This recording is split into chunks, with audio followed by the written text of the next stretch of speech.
जान जनजाति पढ़नी थी। भारिया 6वें नंबर की पढ़ रहे हैं अपन, 5 पढ़ ली ना अपन ने। देखिए भारिया जनजाति, ये है भारिया जनजाति।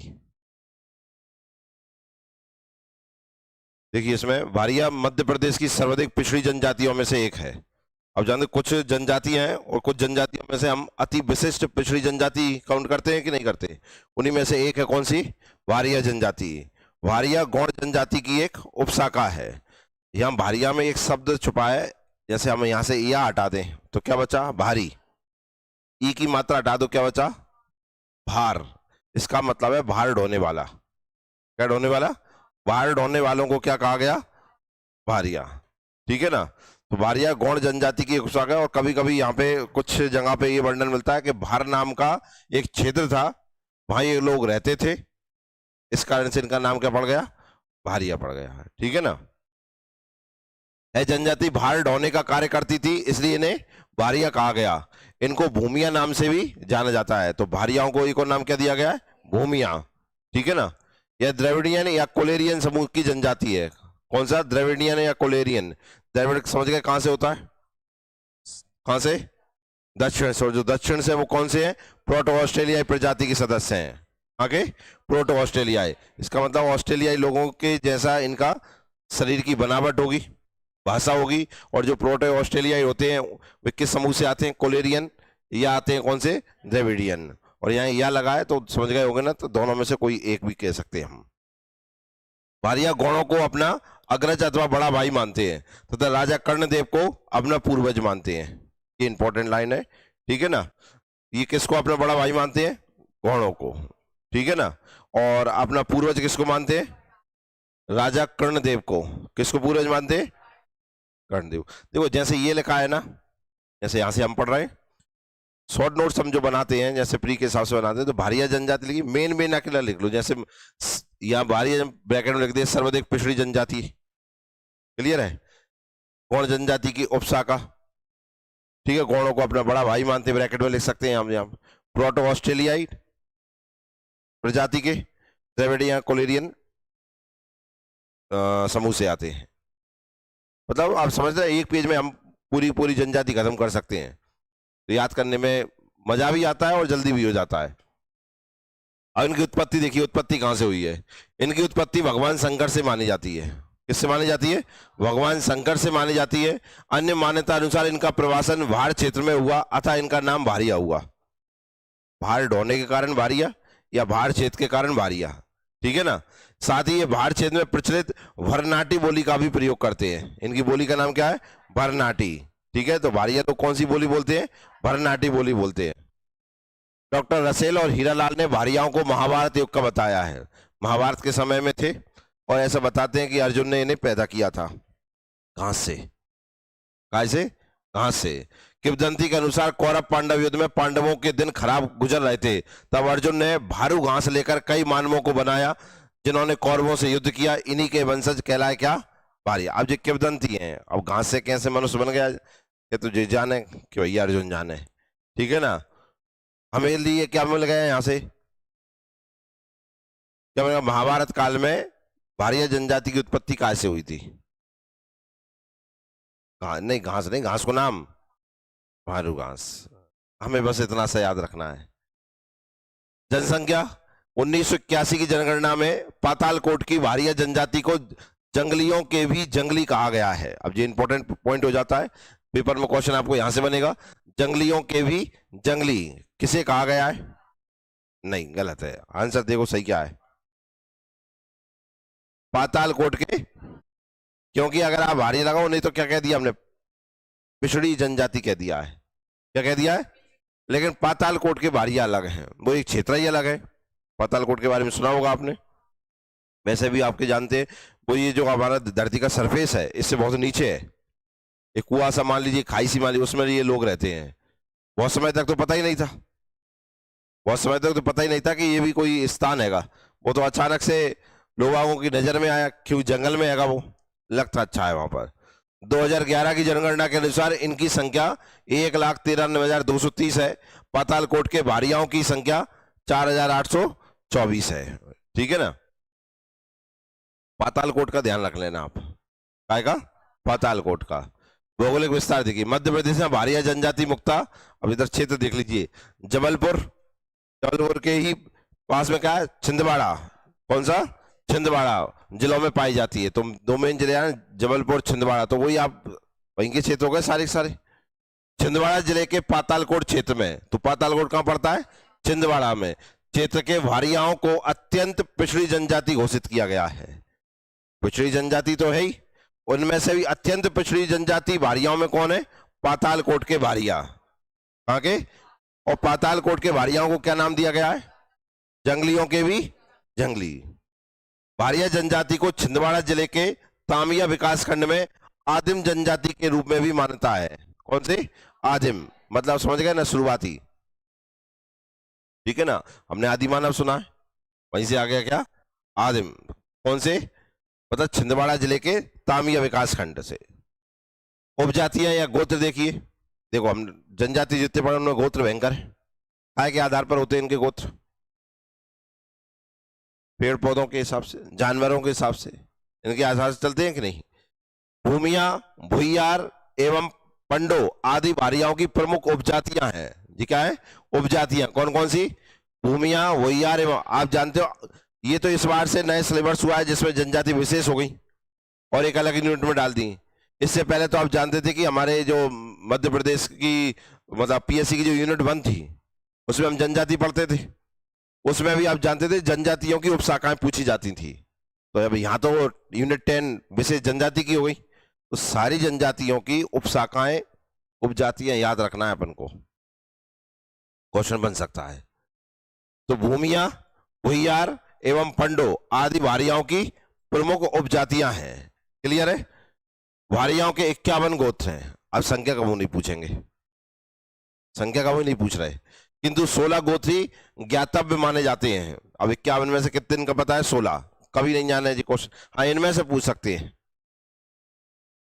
जहां तक लगता है कि ऐसा नहीं पूछेंगे, इतना कोई याद रख नहीं सकता है, फिर भी काय में पूछ सकते हैं कि इनमें से कौन इनका गोत्र नहीं है। खमरिया, भड़दिया, अंगरिया, कुड़मुड़िया, बगोरिया, बगदरिया, टांडियोलिया, चलथिया, अमोडिया, पचलिया, गबलिया, मैनिया, रबतिया, चुलरबतिया, बदुटिया और गंगैया। ये कहाँ है? कहाँ है जी? गोत्र है। अब तुम गोत्र इनके पेड़ के हिसाब से है, काय के हिसाब से? पेड़ों के हिसाब से है। अब इनकी भाषा में किसी पेड़ का जो भी नाम है उसके हिसाब से इनने क्या कर दिया। और आप जानते हैं जिस पेड़ के ऊपर इनका गोत्र होता है उस पेड़ को ये कभी काटते नहीं है। भाई क्या करेंगे? पूजा करते हैं, वो इनका प्रतीक चिन्ह हो जाता है। ठीक है ना? परिवार देखो, परिवार कैसा है? पितृसत्तात्मक व रूढ़िवादी है।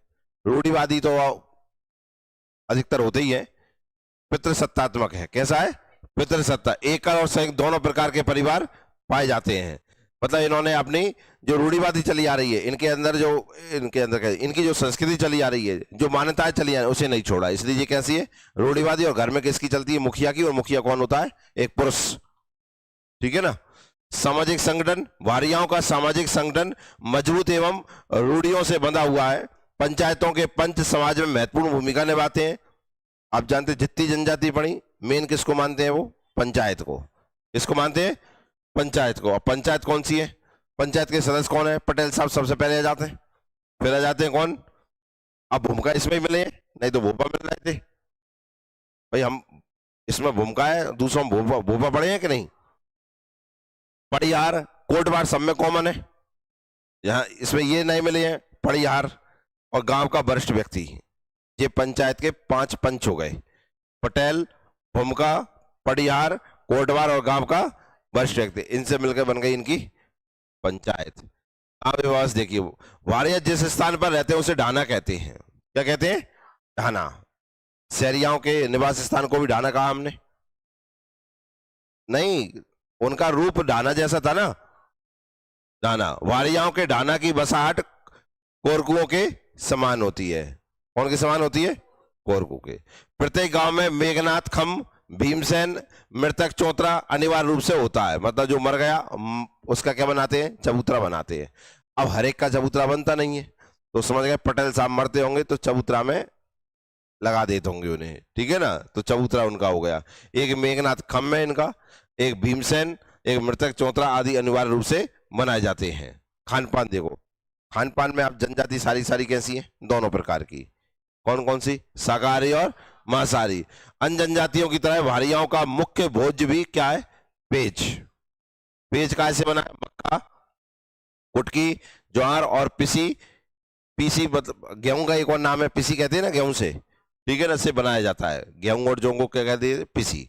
इन्हें मिला के क्या बना देते हैं जी, पेज। क्या बना दिया, पेज। तुम भी घर पे बनाओ, मक्का है घर पे, नहीं है, नहीं है, मक्का तो जानो, कुटकी भी होगी, ज्वार भी होगी, गेहूं भी होंगे, मिला दो, क्या बनेगा, पेज।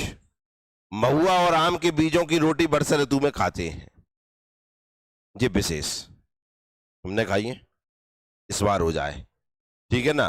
महुआ अभी गर्मी आ रही है तो महुआ पकेंगे, गर्मियों में मिलते, तो तुम्हें रोज बीनवे जाने हैं महुआ, ठीक है ना।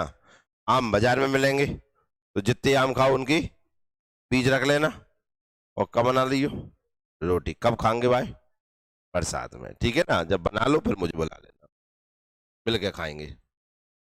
इनके भोजन में शामिल ठेठरा, ये भी खाते हैं, ये पेज हो गया, महुआ और आम के बीज की रोटियां हो गई, और नया शब्द आ गया क्या, ठेठरा। एक तरह की मीठी रोटी है, क्या है, मीठी रोटी, जो त्योहार के मौके पर महुए के फल और ज्वार मक्के के आटे से बनाई जाती है। क्लियर है। वस्त्र और आभूषण, पुरुष सिर पर पगिया मतलब पगड़ी, धोती, कुर्ता या बंडी पहनते हैं। अधिकांश युवा सदैव मस्तक पर रूमाल या 1-1.5 इंच चौड़ी पट्टी या फेंटा बांध कर रखते हैं, समझ गए, नमिथुन चक्रवर्ती बन के रहते हैं। बड़े बाल और बादल है उन्हें। स्त्री लाल रंग की सेंद्री साड़ी पहनती है, ठीक है ना, मतलब सारे पुरुष जो है भारिया जनजाति मिथुन चक्रवर्ती बन के रहते हैं, और स्त्री साड़ी पहन के रहती हैं। भारिया जनजाति हाथों में लोहे का कड़ा, देख रहे हैं, समझ गए आप, मिथुन चक्रवर्ती पूरे हो रहे हैं, अवश्य धारण करते हैं, अवश्य जी, काय का, लोहे का। और भारियाओं में चूड़ी प्रथा प्रचलित है, मतलब इनकी महिलाएं हमेशा आपको काय में दिखेंगी, चूड़ी पहने, विशेष उसमें जन्म संस्कार देखो। प्रसव काल में भारियां स्त्रियां कार्य करती है तथा खेतों में ही बच्चे को जन्म दे देती हैं, मतलब आप समझिए इनने बच्चे को जन्म दे दिया, कोई आराम नहीं है, काम कर रही उसी में जन्म हो गया, बच्चा वहीं रख लिया इन्होंने और काम पे फिर लग गई। सोचिए इनके शरीर कितने मजबूत होंगे, किसी और जनजाति में और कहीं भी ऐसा मिल ही नहीं सकता है। बच्चे का नामकरण 6 माह बाद किया जाता है, कितने माह बाद, नामकरण 6 माह बाद, 6 महीना तक बिना नाम को घुमा ही रहा है, ठीक है ना। नामकरण बुआ करती है, बुआ आते ही ना होगी, 6 महीने बाद आ रही है बुआ, ठीक है ना, आजकल बुआ खतरनाक हो रही है, ठीक है ना, नहीं आने मोए आऊंगी 6 महीना विशेष डोलों के साथ। इसी समय अन्नप्राशन होता है, अन्नप्राशन मतलब भोजन किया जाता है। रसेल एवं हीरालाल ने अपने अध्ययन में प्रसव के हिसाब से भारिया महिला को क्रूर कहा है। क्या बताया, क्रूर, इतना क्रूर कोई है नहीं है, क्योंकि बच्चे के जन्म के समय आप जानते हैं हर महिला आराम करती है कि नहीं, और उसकी विशेष देखरेख होती है, खान पान होता है, इनके लिए इन्होंने ही है कि इनके में कुछ है ही नहीं है, ऐसा मत सोचना कि गरीब है इसलिए नहीं करते हैं, और भी जनजाति पढ़ी ना हमने, सब में महिलाएं आराम करती हैं पर इसमें नहीं। मृत्यु संस्कार देखो, एक और इनमें रहता है, जैसे 6 माह बाद नामकरण हो गया, कितने बाद, 6 माह बाद, कुछ समय बाद इनमें एक और विशेष चलता है, दिन का याद नहीं आ रहा मुझे, सारे लोग मिलकर, महिलाएं मिलकर उसमें वो क्या कहते हैं, गाना गाती हैं, लोकगीत, और मानते हैं वो एक विशेष दिन होता है, सप्तमी अष्टमी, सप्तमी को होता है शायद, छठवीं या सप्तमी, उस दिन ये मानते हैं कि इस दिन बच्चे की किस्मत लिखी हो रही, तो माया देवी आएंगी, वे बच्चे की किस्मत लिखेंगी, तो लोग ही उन्हें प्रसन्न करने के लिए, जैसे कि उसकी किस्मत अच्छी लिख दें, भाग्य लिखती हैं, क्या लिखती हैं, भाग्य लिखती हैं। और मृत्यु संस्कार देखो, भारियाओं में समानता मृतकों को दफनाया जाता है, किंतु अधिक आयु एवं सम्मानी व्यक्ति के शवों को जला के और चबूतरा बना देते हैं। किसी व्यक्ति के मरने पर मृतक के मुंह में घर के सभी लोग पैसा रखते हैं। क्या रखते हैं? पैसा रखते हैं। पैसा चांदी का या सोने का सिक्का रखते हैं, और फिर जैसी व्यवस्था होती है वैसा रखते हैं। ठीक है ना? तो ये ध्यान रखना, घर के सभी लोग क्या करते हैं? पैसा रखते हैं। एक जनजाति और पढ़ के आए जिसमें भी क्या रखते थे? वो पैसा रखते थे कि नहीं रखते थे? कौन कौन याद है? तुम भी वरिष्ठ व्यक्ति हो रहे हो, वरिष्ठ व्यक्तियों को देखो क्या किया जाता है यहाँ। आओ ये देखो, और कौन सी प्रथा है इनके अंदर। बेर के कांटे वाली डाली पर एक पत्थर रखते हैं। बेर जानो, बेरी, बाकी डाली में कांटे तो रहते हैं। बाब का रखते हैं जी पत्थर। पेड़ पे पत्थर तो रखो नहीं हो सके, नहीं तुम पेड़ पे पत्थर कैसा है? डाली तोड़ लेंगे, जमीन पर डाल लेंगे, और वहां पे पत्थर डाल लेंगे, वहां पैर रख लेंगे, और उस पर पैर रखकर सब यात्रा में शामिल होकर सभी चलते हैं। जैसा कोई मर गया, ठीक है ना, अब उसका सब यात्रा में जाना है, तो शुरुआत जो करते हैं ना, तो एक बेरी का जो है तोड़कर, एक सागा तोड़कर उस पर पत्थर रखकर उससे होकर गुजरते हैं। नहीं जब सोचो कि बांध कर रेंगता नहीं, कैसे रेंग रहे होंगे? नहीं, फिर तुम कुछ भी सोच सकते हो। इस प्रथा को कांटा लगाना कहते हैं। क्या कहते हैं? कांटा लगाना। जैसे इसमें लिखा है ना, पेड़ के कांटे वाली डाली पर एक पत्थर रखते हैं और उस पर पैर रखकर सब यात्रा में शामिल होकर सभी चलते हैं। अब सब चल रहे हैं बांध गए, ऐसे थोड़ी चल रहेगा कोई, एक डाली तोड़ ली, पत्थर रख लाओ, पांव से बांध लेंगे, ऐसा तो नहीं सकता है। डाल ली, पैर रख के आगे चलते हैं। आप जानते हैं हमारे इधर भी ऐसा है, सब यात्रा के दौरान सब ले जाया जाता है और बीच में एक बार रखा जाता है। ठीक है ना? फिर सब लोग कंधा बदलते हैं और उसके पर खम्मा देते हैं, फिर आंग ले जाते हैं। तो सब में अलग अलग मान्यताएं हैं। आंग देखिए, मृतक का तीसरे दिन तीजा किया जाता है। क्या किया जा रहा है? तीजा। और तीजा अनिवार्य रस्म है।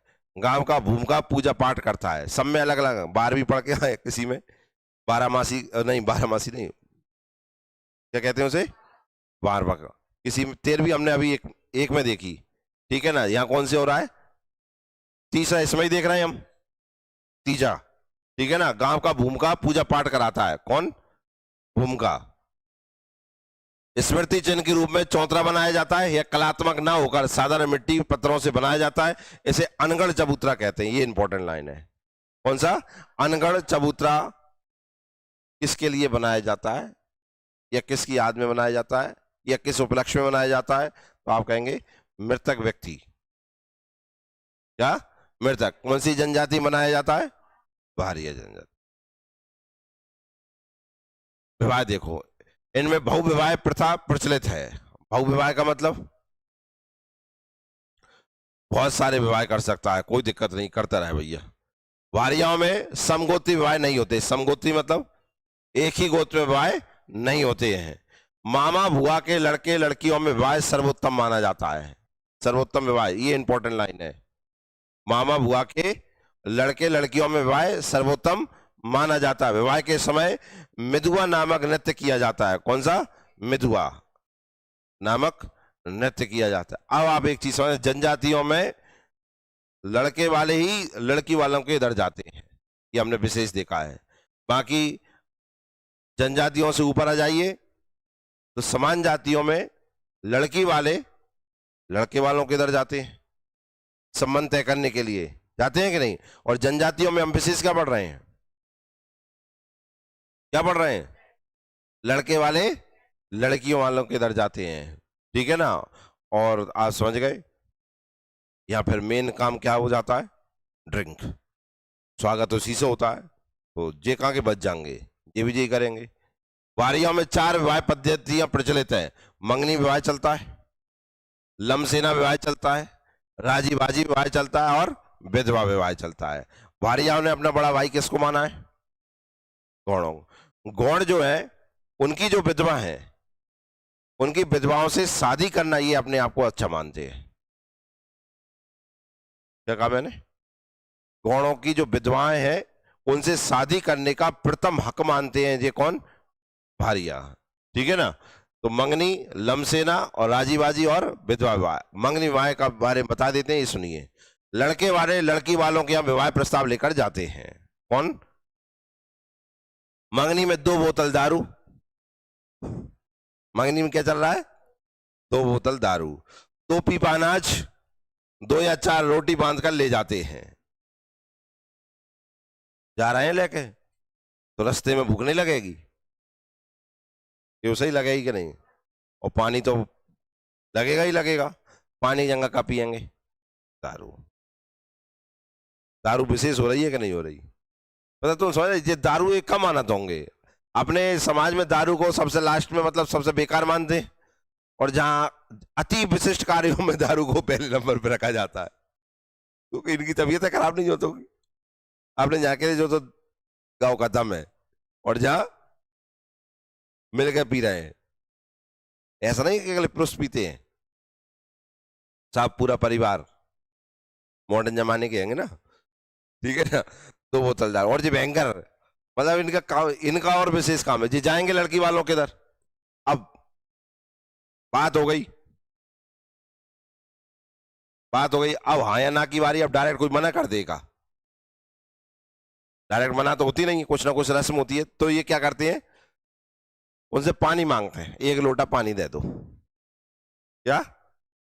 अगर शाम तक उनने 1 लोटा पानी दे दो, कब तक?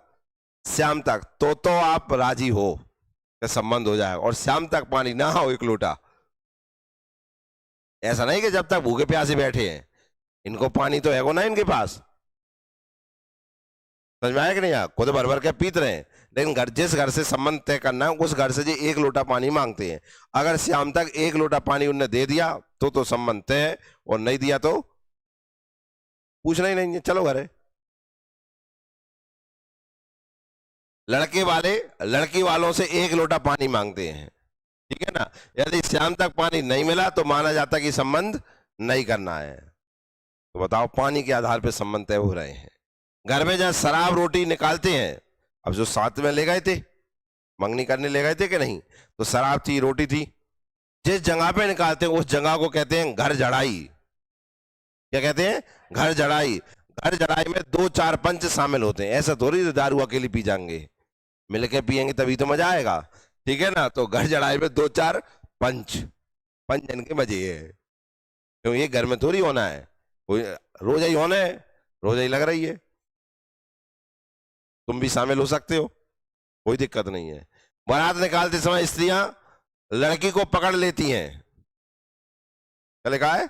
बारात निकालते समय स्त्रियां लड़की को पकड़ लेती हैं, जिससे बाराती छुड़ाते हैं। इसे बाता छुड़ाना कहते हैं। क्या कहते हैं? अपने तो जूता चुरा लेते हैं, इनने का स्त्री पकड़ के बैठ जाओ। तो इस रस्म को क्या कह रहे हैं? बाता छुड़ाना। मंडप को मोड़ मोड़िया कहा जाता है। क्या कहा जाता है? अब ये याद रखना है आपको। बाराती लड़की वालों को घड़ी सजाई देते हैं, दहेज देते हैं। दहेज में जी घड़ी जरूर देंगे भैया, ठीक है ना। कोई ना कोई उसके साथ सामान देंगे। फिर आती है गुदना कला। हमने ये देखा है, विशेष है, सारी जनजातियों में गुदना कला है। तो मस्तक पर भौं के मध्य का आकार गुदवाती हैं। यहां पर बीच में का आकार का चिन्ह बनवाती हैं, जिसे चूल्हा कहते हैं। क्या कहते हैं? चूल्हा। तो आपसे पूछ सकता है पेपर में, चूल्हा क्या है? तो आप क्या कहेंगे? क्या कहेंगे? गुदना कला है। या दूसरा, चूल्हा गुदना किस जनजाति में प्रचलित है? भारिया जनजाति में। पांव वहां पर वारिया महिलाएं बिंदुओं के सारे कई धंधा नामक गुदना गुदवाती हैं। अब ऐसे बिंदी से, ऐसे बिंदी से कुछ भी चित्र बनवा लिया, उसे क्या कहते हैं? धंधा। तो 2 शब्द मिले हमें, यही इसी जनजाति में विशेष। नहीं, गुदना ही मिल रहा था अकेला। 2 प्रकार के गुदना करवाती हैं, एक कहते हैं चूल्हा और दूसरा कहते हैं धंधा। जो चूल्हा बनवाती है वो कहां? माथे पर, और जे हाथों पर, ठीक है ना, बाहों पर। पर्व, उत्सव और त्योहार देखो। वारिया जनजाति द्वारा मनाए जाने वाले प्रमुख पर्व एवं त्योहार हैं बिद्री पूजा, नवाखानी, जवारा, दिवाली और गोवर्धन पूजा, ठीक है ना। नवाखानी क्या, तो प्रथम फसल की पूजा का त्योहार है। नवाखानी क्या है?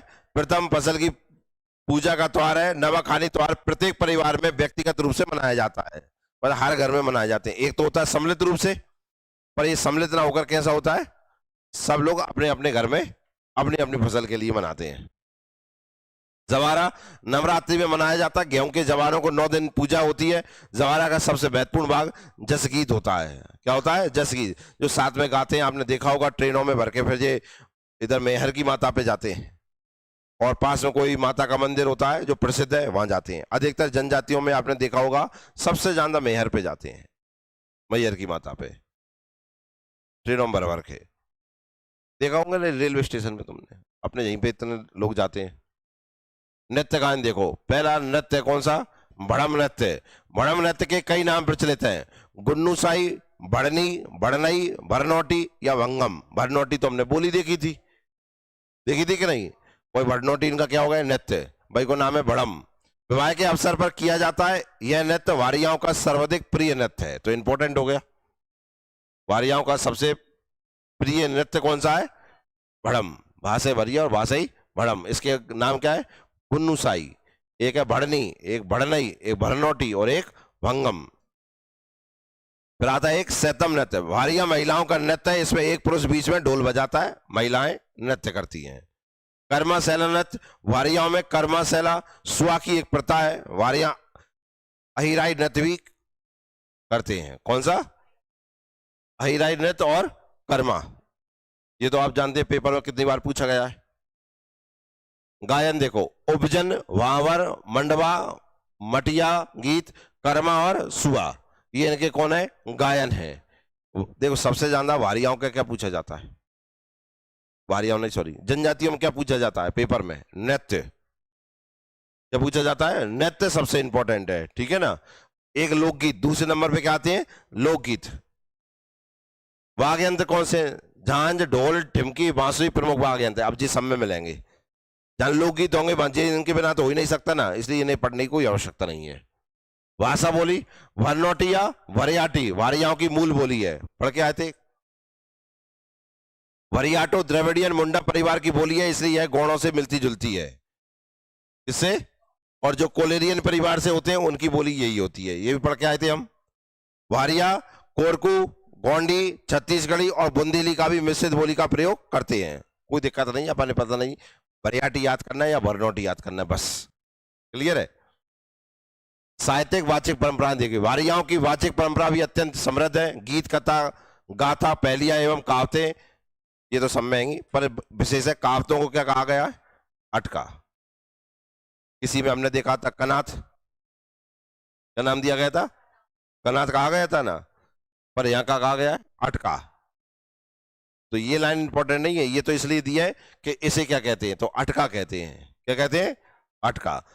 कहावत की अपन कहते हैं कोई कहावत कह दो, बीच में कह देते हैं ना, ये कहते हैं बीच में एक अटका दो, तो ये अटका देते होंगे। अटकाने का मतलब अगर मान के चलो कोई अन्य व्यक्ति है अपन जैसा बीच में जो जानता ना, वो अटका ही देगो, ठीक है ना। जबकि बात का है अटकावे की कि कोई कहावत कह दो, और जो नहीं जानता है वो क्या कर देगा? वो अटका ही देगो, वो खेल हो जाए। धार्मिक मान्यता है देखो, जनजाति जितनी देखी हुई कैसी रहती है? बहुदेववादी। बहुदेव मतलब बहुत सारे देव, एवं प्रकृति पूजक भी होते हैं कि नहीं? वारिया अपने आप को क्या कहते हैं? हिंदू कहते हैं। Tribes and caste of the central province में डॉक्टर R.S. रसेल और राय बहादुर हीरालाल ने वारियाओं को हिंदू धर्म का बताया है।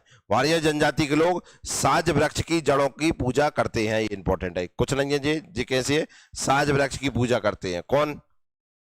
तो इस पे जो मिला है इंपॉर्टेंट वो ये शब्द है बस। वारिया साज वृक्ष की जड़ों की पूजा करते हैं।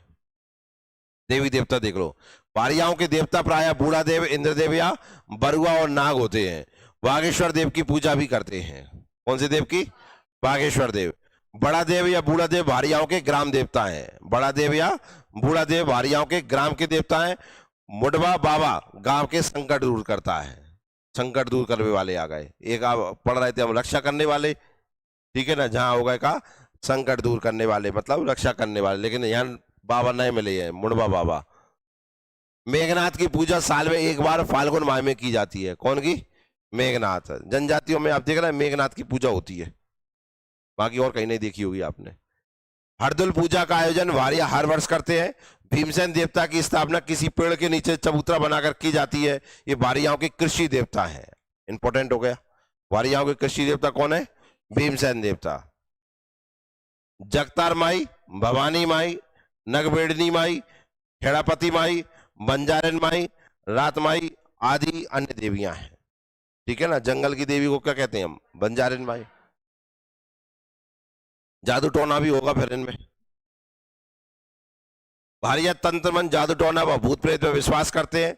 भूमिका मारक तारक तंत्र मंत्र जानता है। भूमिका पढ़ के आए थे पंचायत में। मुक्का जानते हैं, मंत्र जानते हैं।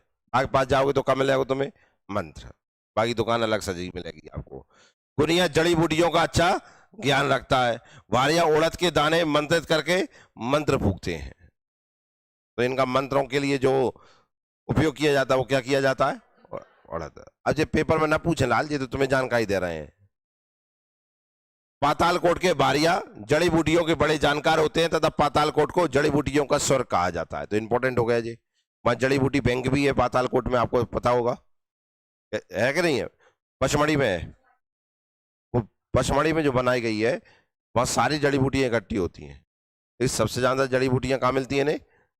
इकट्ठी यहां भी होती हैं, इसलिए इन्हें स्वर्ग कहा गया है। पातालकोट के वारिया भूत शैतानों को भगाने का मंत्र जानते हैं। तो मैं लग गए हूं, स्वागत है आपका। ठीक है ना। आर्थिक जीवन, पहले ये स्थानांतरीय कृषि करते थे जिसे दहिया या ढहिया कहा जाता था। कौन सी कृषि करते थे? अरे जे कौन सी करते थे? स्थानांतरित कृषि क्या होती है? एक स्थान पे करते हैं फिर उसे छोड़कर दूसरे स्थान पे। तो इनकी भाषा में क्या कहा जाता था? उसे दहिया या ढहिया। अब ये स्थायी कृषि करने लगे हैं। वर्तमान में भारिया जनजाति बक्खर की खेती करने लगे हैं। क्या की? बक्खर। इसके अलावा ये वनोपज संकलन, आखेट, पशुपालन, मजदूरी एवं लकड़हारी का कार्य भी करते हैं। ठंडों में आपने देखा होगा ट्रेनों से, या आपने देखा लकड़ी बेचते मिलेंगे कि नहीं? हमेशा जनजाति जंगलों से लाते हैं। देवबहारी घास से बनी पातालकोट की झाड़ू दूर दूर तक प्रसिद्ध है। अब ये इंपॉर्टेंट हो गया। कौन सी है ये? देवबहारी घास से बनी झाड़ू प्रसिद्ध है। कोदो कुटकी जैसे अनाज उगाते हैं ये। अब अन्य महत्वपूर्ण तथ्य देखिए। वारिया स्त्रियों की दशा में परिवर्तन तथा शिक्षा हेतु विज्ञान सभा एनजीओ द्वारा प्रयास किए जा रहे हैं। विज्ञान सभा एनजीओ द्वारा, मतलब ये एनजीओ का नाम है विज्ञान सभा। किसके लिए किए जा रहे हैं प्रयास? ये ध्यान रखना, इनके लिए। एनजीओ कौन सा है? ये विज्ञान सभा। उनके द्वारा वारिया जनजाति की महिलाओं की दशा सुधारने के लिए कार्य किए जा रहे हैं। वारिया में एक युवा ग्रह भी होता है जिसे रंग वंग कहा जाता है। Very very important. सारे जनजातियों के युवा ग्रह हैं, उन्हें मैं एक साथ लिखा दूंगा आपको। पेपर में सही जोड़े के रूप में आने की संभावना 99% है। 1% तुम्हारी किस्मत है। हीरालाल रसेल ने अपनी पुस्तक tribes and caste of central province में लिखा है कि वारिया या भूमिया एक ही जाति के नाम है। पेपर में पूछेंगे? नहीं पूछेंगे, फालतू की बात है। ट्राइब्स के अनुसार वारिया घोरतम वन्य गौण थे तथा ढहिया खेती काटने का काम करते हैं। ध्यान दो, कोई दिक्कत नहीं है। पातालकोट के बारे में विशेष है, उसे पढ़ लेते हैं, वहां से आपको इंपॉर्टेंट फैक्ट मिल जाएंगे। केवल और केवल काय के बारे में? पातालकोट। पातालकोट छिंदवाड़ा जिले में है, पढ़ाई दिया है हमें। सतपुड़ा पठार में अवस्थित है। कौन से पठार में? जो वारिया जनजाति के निवास के कारण प्रसिद्ध है। यह कोट का, यहां कोट का अर्थ है, पातालकोट लिख रहे हैं ना, यह कोट का अर्थ है चट्टानी दीवार।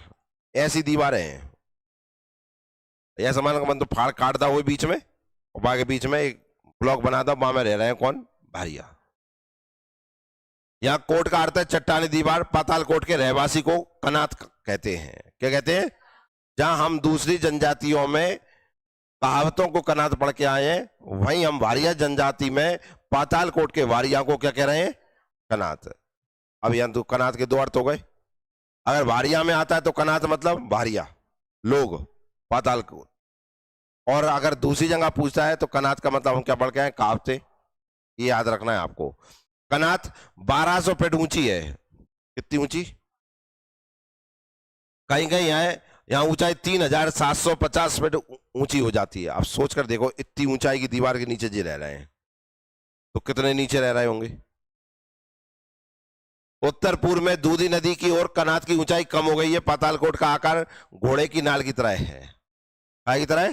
घोड़े की नाल की तरह है। ये क्वेश्चन पूछ रहे हैं आप, जिसे पता है हाथ ऊपर करना है।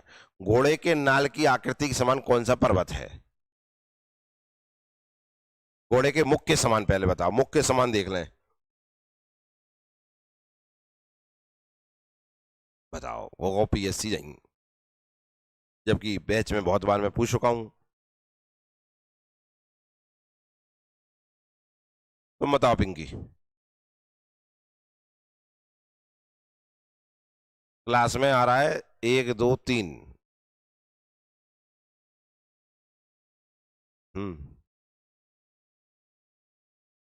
हाँ है। हाँ, पश्चिमी घाट में है। क्या? कुंद्रेमुख। पश्चिमी घाट की एक पर्वत चोटी है जिसका आकार किसके समान दिखता है? घोड़े के मुख के समान दिखता है। ठीक है ना? घोड़े के नाल की आकृति का एक जलप्रपात है। कौन बताएगा कहाँ है? और उसका एक और नाम भी बताया था मैंने, तो स्थान भी बताओ, एक अन्य नाम भी बताओ।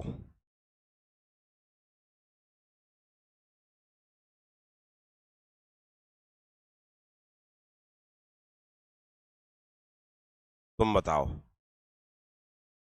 तुम दूसरा नाम बताओ। दूसरा नाम पता नहीं है। तुम बताओ ऋतु। नियाग्रा जलप्रपात। कौन सा? कहां पड़ता है? नहीं लाल, ऐसे ना बता पाए। छत्तीसगढ़। छत्तीसगढ़ में भी कहां? चित्रकूट का नाम सुना है तुमने? कहाँ है? चित्रकूट का नाम सुना है आपने? कहाँ है? एक तो यहाँ है मध्य प्रदेश में, एक पड़ता है कहाँ पे? चित्रकूट कहते, चित्रकूट कहते थे। ठीक है ना? वहीं पे है कौन सा जलप्रपात? घोड़े के नाल की आकृति के समान जलप्रपात है, जिसे भारत का क्या कहते हैं? नियाग्रा कहते हैं। काय की आकृति के समान है? घोड़े की नाल। नाल मतलब आप जानते हो, सी जैसा। कैसा? सी जैसा। लिख लो, वैसे ही अपने रजिस्टर फेंकने। पहली बार थोड़ी लिखा रहे होंगे अपन, लिखा तो बहुत बार दिया है।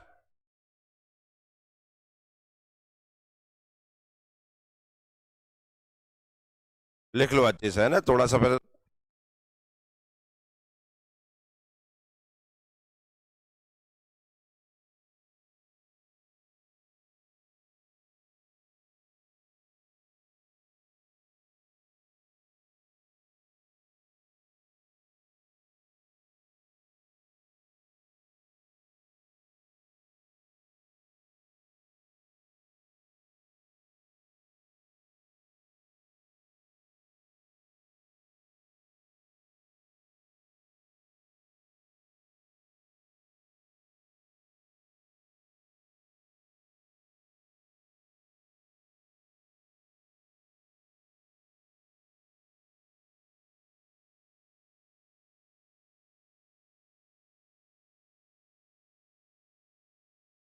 आओ।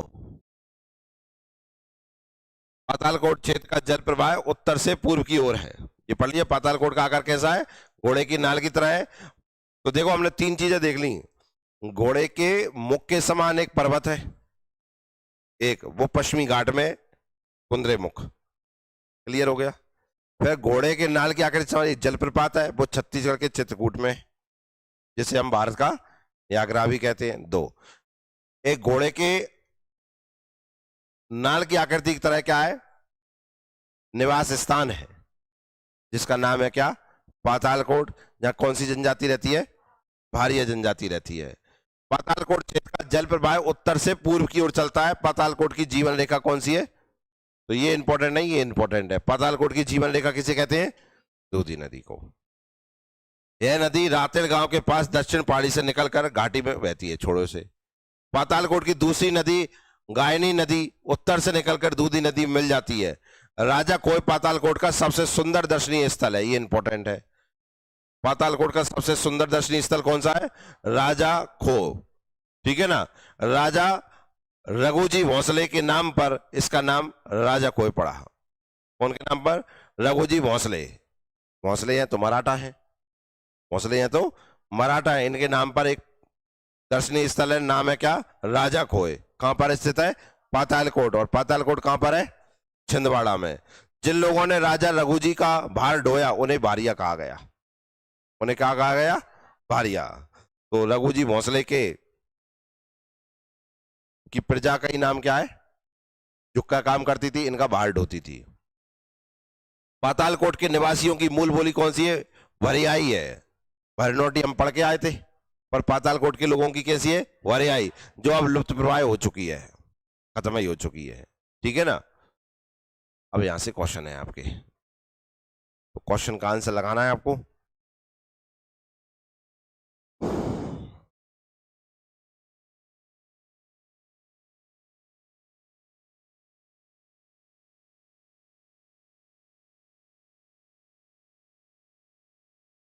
छिंदवाड़ा जिले के पातालकोट की वारिया जनजाति के कृषि देवता कौन से हैं? कौन से पढ़े थे? भीमसेन। कौन से पढ़े थे? भीमसेन। देखो ये भी पेपर में आ चुका है क्वेश्चन। वारिया जनजाति मध्य प्रदेश के कौन कौन से जिलों में प्रमुखता से बसी हुई है? बताइए।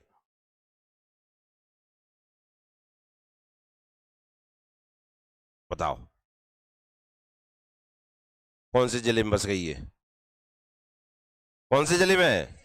छिंदवाड़ा में। और एक और जबलपुर पढ़ा था हमने। पढ़ो, भूमिया और भुइयार जनजाति की प्रमुख उपजातियां हैं। किसकी हैं? अबे तो भारिया की होंगी, पटेल और नहीं आए। भारिया जनजाति किस समूह से संबंधित है? बताइए, किस समूह से संबंधित है? प्रोटो ऑस्ट्रेलियाई ये प्रजाति है, ये क्या है? द्रविडियन। या इनका एक और नाम कोलेरियन। किस जनगणना के अंतर, देख रहे हैं आप पेपर में कंफ्यूजन वाला क्वेश्चन हो गया कि नहीं हो गया? मतलब आप समझिए जिससे जल्दी है वो पहले ही ऑप्शन पढ़ के जय हरी की, बहुत सरल क्वेश्चन। ये नहीं देख रहा हूं कब पूछो है। जनजाति पूछी है उसने, किस समूह से संबंधित है, प्रजाति पूछी नहीं है उसने। किस जनगणना के अंतर्गत पातालकोट की भारिया जनजाति को जंगलियों में भी जंगली कहा गया है? कौन सी? 1981। डॉक्टर रसेल एवं हीरालाल ने भारियाओं को किस युग का बताया है? महाभारत युग का बताया है। अर्जुन ने पैदा किया कौन सी घास से है? कोई तो पता नहीं कौन सी घास कही है। भारिया किस जनजाति को अपना अग्रज मानते हैं? बड़ा भाई किसको मानते हैं? डॉक्टर रसेल एवं हीरालाल के अनुसार भारियाओं का मूल निवास स्थान कहां है? पातालकोट, महुआ, बैतूल, छिंदवाड़ा, कहां बताओ। यहां भी एक कंफ्यूजन वाला क्वेश्चन है। छिंदवाड़ा भी पढ़ा आपने और पाताल, क्या लगाओगे? छिंदवाड़ा नहीं लगेगा?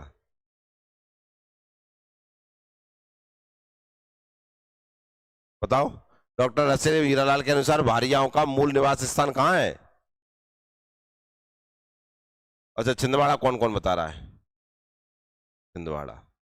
पातालकोट कौन बता रहा है? वाह।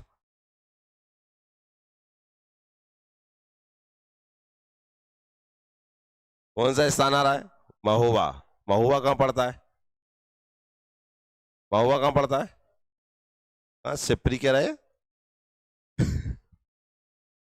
लेकिन ये आंसर मुझे सही लग नहीं रहा है, मुझे छिंदवाड़ा लग रहा है। कौन सा? पातालकोट इसलिए नहीं कह रहा हूँ कि पातालकोट की तो अत्यंत पिछड़ी जनजातियों में से, भारियाओं में से ही अत्यंत पिछड़े हैं वो, ठीक है ना। छिंदवाड़ा ज्यादा लग रहा है, देख लेंगे इसको। भारिया जनजाति के गोत्रों के बारे में कौन से कथन सत्य हैं? खमरिया, भरदिया, भगोरिया, रावतिया, बताओ। सभी कूट सत्य हैं क्या? सभी कूट सत्य हैं क्या? पेपर में मैंने बताया ना ऐसा क्वेश्चन पूछ सकता है, लेकिन बात दिमाग चल जाएगा तो ही पूछेगा ऐसा, क्योंकि इतना कोई रियाद नहीं रख सकता है। यहां तो हम क्या आंसर दे पा रहे हैं? पढ़ाई कौन सा है अभी? भारिया। भगवान जी 4 पॉइंट्स देखे जब पूछे जी कौन सी जनजाति के गोत्र हैं, होगा खेल हम लोग जाएंगे, हम जय माता दी करेंगे वहां। भारिया जनजाति का युवा ग्रह किस नाम से जाना जाता है? रंगभंग। कौन से नाम से? भारिया किस स्थान पर रहते हैं? बसाड़, फालिया, कुआं, ढाना? ढाना। भारिया जनजातियों में मंगनी विवाह के बारे में सत्य कथन बताइए। लड़की वाले लड़के के यहाँ विवाह प्रस्ताव लेकर जाते हैं क्या? गलत। मंडप को मोड़ मोड़ैया कहा जाता है, बिल्कुल सही। बारात निकालते समय स्त्रियां लड़की को पकड़ लेती हैं, जिसे बाराती छुड़ाते, इसे बाता छुड़ाना कहते हैं। राइट, तो लास्ट के दोनों सही है, ऑप्शन नंबर बी। और को बाद में पढ़ेंगे। तो समझ में आया आपको ये कौन सी जनजाति हो गई? भारिया जनजाति हो गई। अब यहां से मैंने इसमें से प्री के हिसाब से हमारा जो इंपॉर्टेंट था वो सारी चीजें कर दी इसमें, ठीक है ना।